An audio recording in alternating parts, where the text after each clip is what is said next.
Sesta corsa, cavalli di 3 anni sul miglio, Dom Perignon, Doritos B, Dante dell'Est, Durban dei Greppi, D'Antoine, Diana Indal in prima fila, Dobardaghi, Diana Trio, Don King Matley, Dorotea Matic in seconda. Favore in chiusura per Diana Indal, René Legati, corsa Maiden questa, senza vincitori quindi fin qui in carriera.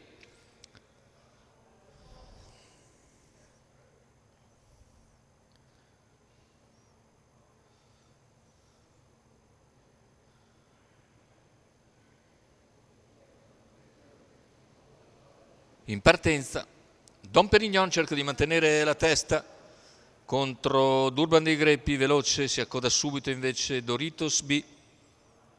Dom Perignon in vantaggio, Doritos B in seconda posizione all'esterno e Durban dei Greppi che poi retrocede ma non trova posizione alla corda, anzi sì, forse se Diana Indal lascia accodare infatti l'avversario. Diana Trio squalificato.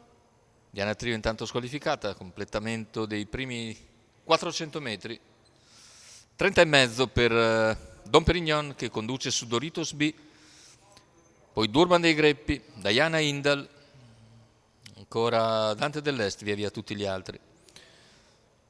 Tranquillamente al comando Dom Perignon dopo 600 metri di gara, 46,7 per l'allievo di Lorenzo Baldi che conduce davanti a Doritos B e Durban dei Greppi. Intanto lascia la posizione alla corda Diana Indal che avanza al largo e cerca di seguirla Don King Matley.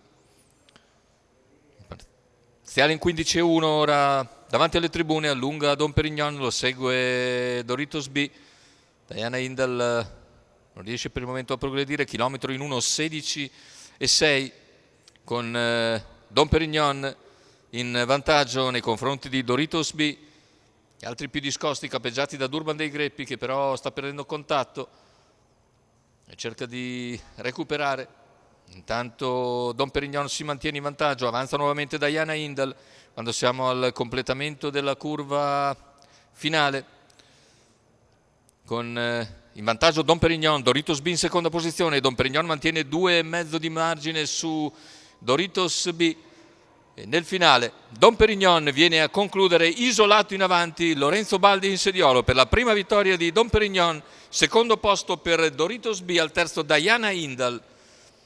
A ragione degli avversari, in particolare Durban dei Greppi e Don King Matley, 1,15,2 per Dom Perignon che corre veramente molto molto bene, aveva sgambato tranquillamente nel pomeriggio e ora Lorenzo Baldi lo ha richiesto anche in partenza, dove è riuscito a sfilare in breve, mantenere il vantaggio della corda e a concludere davvero molto facile nelle mani di Lorenzo Baldi, che ne è anche il trainer per conto del signor Marco Sposini.